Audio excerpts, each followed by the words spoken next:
dukungannya. Sini dok, backlight. Hari ini gimana nih? Iya, dukungan. Kembali lagi hadir di persidangan Nikita Mirzani. Tapi telat ya. Iya. Jadi Dokti pengen tahu aja, karena kan hari ini Dokti dengar katanya ada pembacaan eksepsi dari YNM 18 halaman ya. Jadi Dokti sebenarnya pengen dengar langsung. Kita ikutin, cuman kan kalau di dalam nggak boleh pakai kacamata ya. Jadi Dokti harus menggunakan cadar.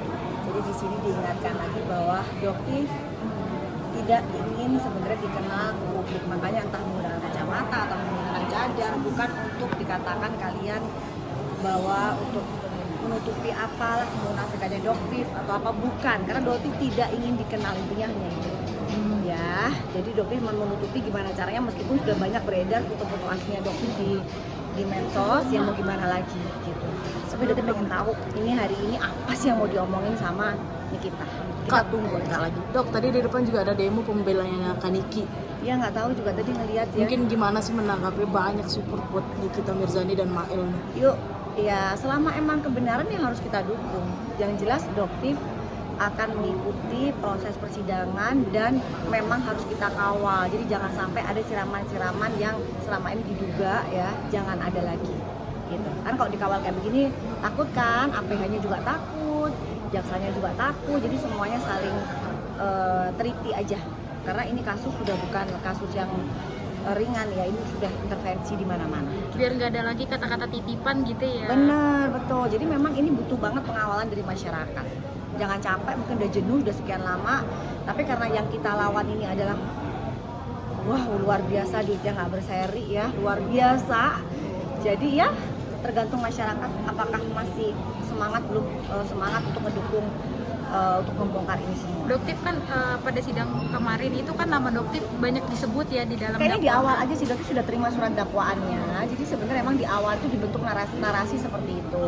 Dan emang perlu diketahui bahwa DRG datang nggak ini kan? Harusnya datang Kenapa untuk sih nggak mediasi datang mulu? prestasi. Pengen banget ketemu sebenarnya. Hah? Timnya dia Timnya mah males. Timnya apa Ngomong yang aslinya mau aja, timnya disampaikan? aja kalau ngomong aja berita pelitut ngaco aja. Apa yang mau Nggak disampaikan, ngerti. Dok? Jadi sebenarnya salah satu yang Doktif semangat kesini tuh untuk ketemu sama DRG ini. Doktif pengen banget kalian bisa lihat bagaimana Doktif akan bertanya langsung di depan mukanya dia. Gitu, apa sih maksud dari semua ini? Mengapa dia begitu getolnya mengejar Doktif? Emang guys, kalian harus tahu, dia emang getol banget ngejar Doktif. Tapi karena usahanya, yang dugaannya Doktif, usahanya dia untuk menjebak Doktif nggak kena, akhirnya Apakah karena 20M yang kena. 20M itu tidak tembus, jadi dia cari cara lain gitu, Dok? Mungkin, tapi Doktif dari awal sebenarnya sudah tahu. Jadi dia itu ingin Doktif mengikuti permainan dia. Tapi karena kita tahu dia, dan di matanya Doktif dia tuh pelongak-pelongok. Jadi jangan bilang ya kalau misalnya oh si DRG itu nggak pernah kena kasus hukum, suaminya pernah kena kasus hukum. Jadi jangan bilang kenapa kok pelongak-pelongok karena kaget baru kali ini kena kasus hukum. No. Ya, bukan. Di tahun 2017 suaminya pernah kena kasus hukum. Ya, itu suaminya loh. Jadi jangan katakan bahwa ini adalah kasus hukum yang pertama kali, bahwa dia pelongak-pelongoknya kaget, bukan. Ya. Jadi memang itu karakter dia. Mungkin Jadi kasus tahu. apa Doktif yang menimpa suami dari DRG Kasus sendiri? penggelapan.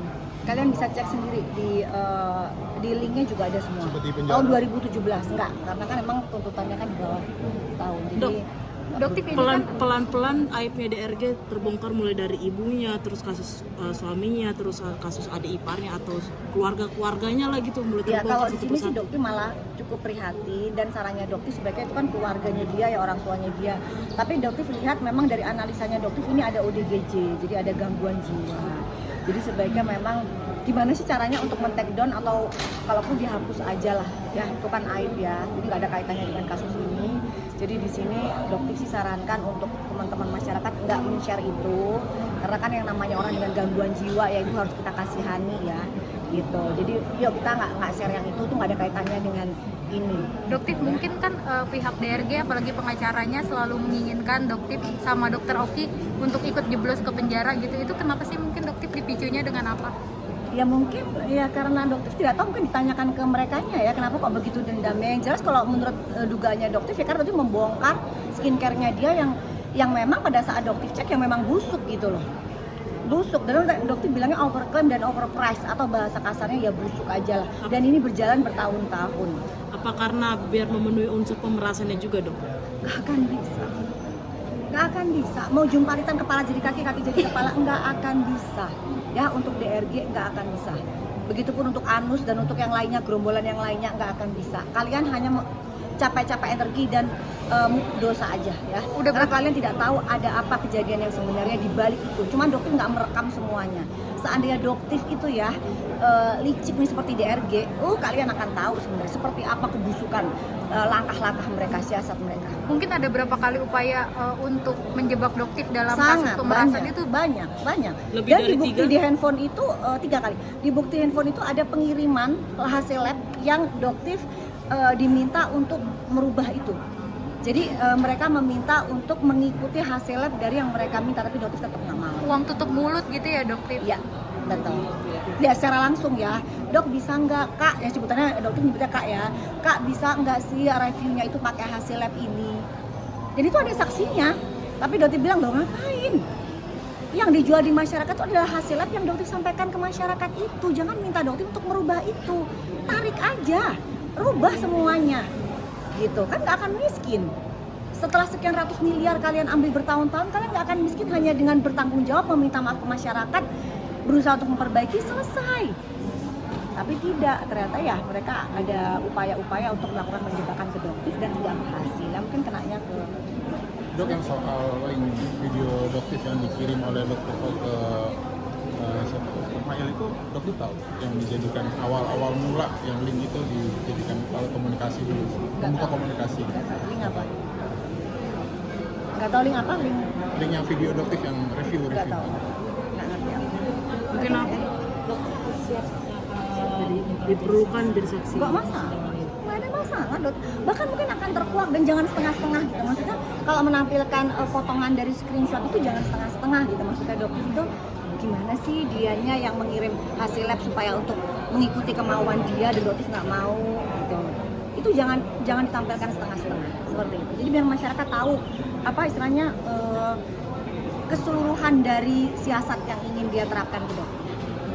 Ya, oke. Pesan-pesannya buat Iya, DRG. Pesan-pesan. Dateng gitu loh, kenapain sih, takut banget.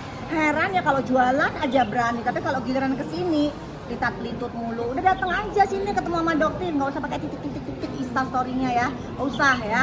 Udah kesini ngadepin dokter gitu ya. Biar pada ngeliat nih kalian semua, nggak ada gimmick, nggak ada settingan kan kalau ketemu langsung. Ya kan dokter mau tunjuk-tunjuk tuh mukanya dia. Ya, kenapa nggak berhasil ya mau jebak dokter ya? Kesian deh kalian gitu ya. Oke dokter, terima kasih. Yuk.